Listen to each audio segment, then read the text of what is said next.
Hello everyone, my name is Ben, welcome to my kitchen. I'm very excited today to bring you the Tikka Masala spice kit. I'm going to do an instructional video. Tikka Masala is Britain's national dish. It's attributed to Bangladeshi or North Indian chefs who emigrated to Britain, and that's really where it got its start. So today we're going to learn how to prepare this Master Indian spice version. This one's very close to what you would find at a British or even a Canadian restaurant. Very quickly, let's look at the ingredients. These are Roma tomatoes. You can use medium beef steak. I'm going to get about a cup and a half out of these, I think. I'm using 4 because they're a little on the small side. You want a lemon. You need a pepper. I'm going to try these out. I saw these. They're shishito peppers. They're kind of unique because they're just a 1. They say they're a 1 out of 10 on the hotness scale, and I can't even taste any heat in them, but they look like a good pepper. So we're going to give them a try. We'll see what they taste like. You need 4 tablespoons of ketchup. That seems like kind of a cop-out maybe to most of you. You know, you can kind of make your own ketchup if you want, with some tomato paste and some vinegar and some sugar, but really ketchup's what you need. And it really does, it works well with this dish. It balances quite well. A lot of authentic tikka masala dishes also use ketchup. You'll need your spice kit, of course. Here's my 500 grams of chicken. And here at last is my coconut milk. I usually use this brand, Aroidi. They do a lot of Thai curry spice mixes or curry pastes.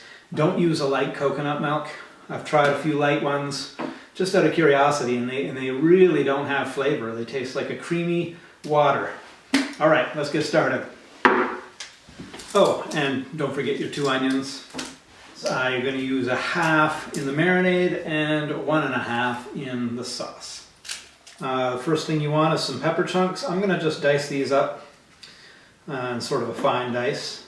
My hope is that they'll be a little bit more flavorful than a standard green pepper. I'm going to end them all at the same time, and then probably I think I'll split them and then I'll dice them.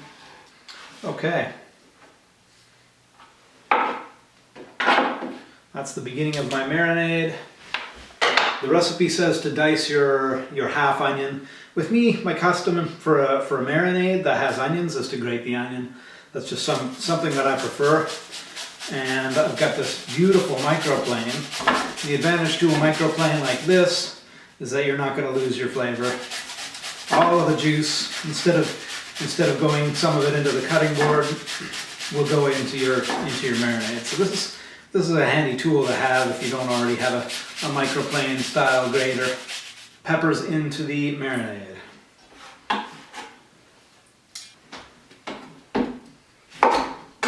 Juice of 1/2 lemon into the marinade. Strain out those seeds. Actually, to strain those seeds, I'm just going to use my microplane. This will help get more of the onion juice in as well. I'm going to put in a 1/2 cup of coconut cream. I'm going to also add Spice Pack 1. Add the whole pack to the marinade. The smell of fresh fenugreek leaves. Here's our marinade. We've got some beautiful pepper chunks in there. A beautiful spice mix. It smells absolutely divine already. If you can marinate it overnight, that's going to really tenderize your chicken and make it into a beautiful tasting dish. Today I'll probably be marinating it for a couple of hours. It's all I have time for, but this is a great start. So I'm rough dicing my tomatoes. I'm going to fine dice my onions. While I'm doing this, I have preheated the oven to 400 degrees. And so while that oven is preheating, I'm going to blend my tomatoes and start the onions in the frying pan. So here's our beautiful marinated chicken. Let's pretend that it's been in the fridge for 15 hours. My oven's preheated. In goes the chicken. So here are my onions. I've got, this looks like about 3 cups. 3 cups or 4 cups. You only need about 1.5, 2 cups. This might seem like a lot of onion, and it is, but in a dish like this, I promise you, it will be absolutely delicious. So even if you get a little bit of extra onion, a little bit over that 2 cup mark, you're going to be just fine.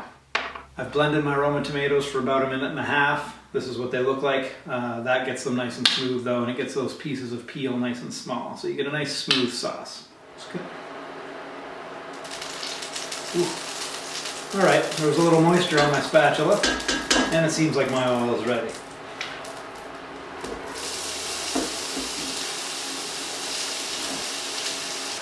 One tip about caramelizing onions: you can cook them low and slow at a low heat for a longer time, and you'll get a sweeter result. The other option is to cook them at a really high heat for a shorter time, and that's going to give you a more savory, sharper, kind of a more astringent flavor.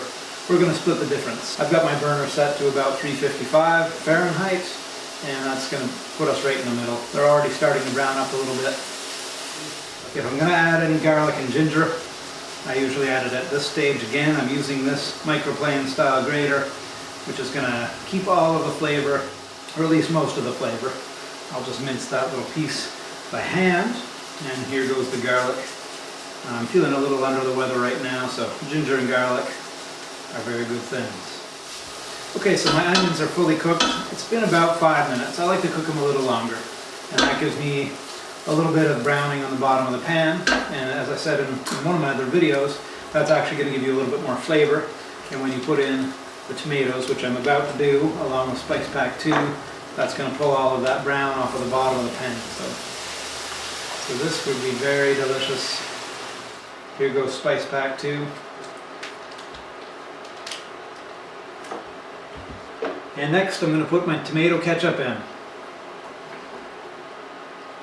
This is a secret ingredient.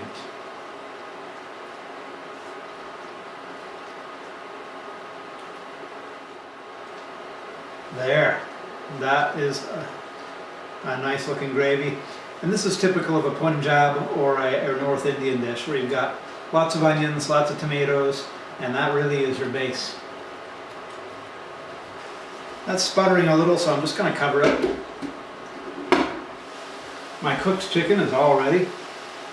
It has an incredible aroma of its own, so we're going to put that in, and we're going to put in Spice Pack 3, and I'm going to put that baking liquid right in there, and we're going to stir that up.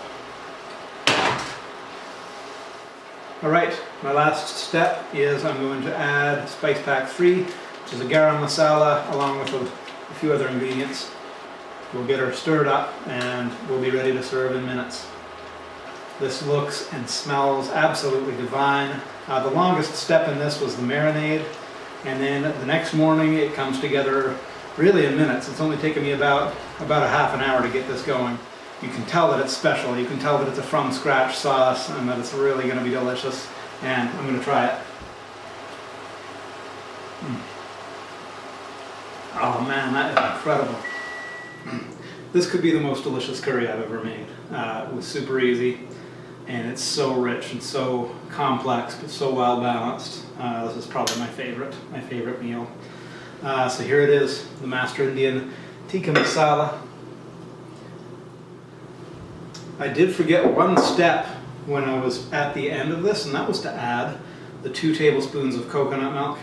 So I'm just going to do what a lot of restaurants do, and just add a little creative flourish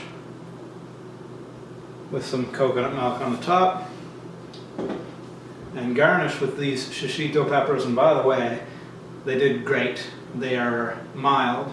They have a little bit of spiciness, but not at all as spicy as a green chili, and just a nice lovely pepper flavor. A green pepper, a plain green pepper will do, but these ones are kind of something special. So there it is, Master Indian Spices beautiful Tikka Masala, as delicious as any restaurant can make it. If you haven't already, you can pick one of these up at masterindian.com. Enjoy your meal. I will see you next meal.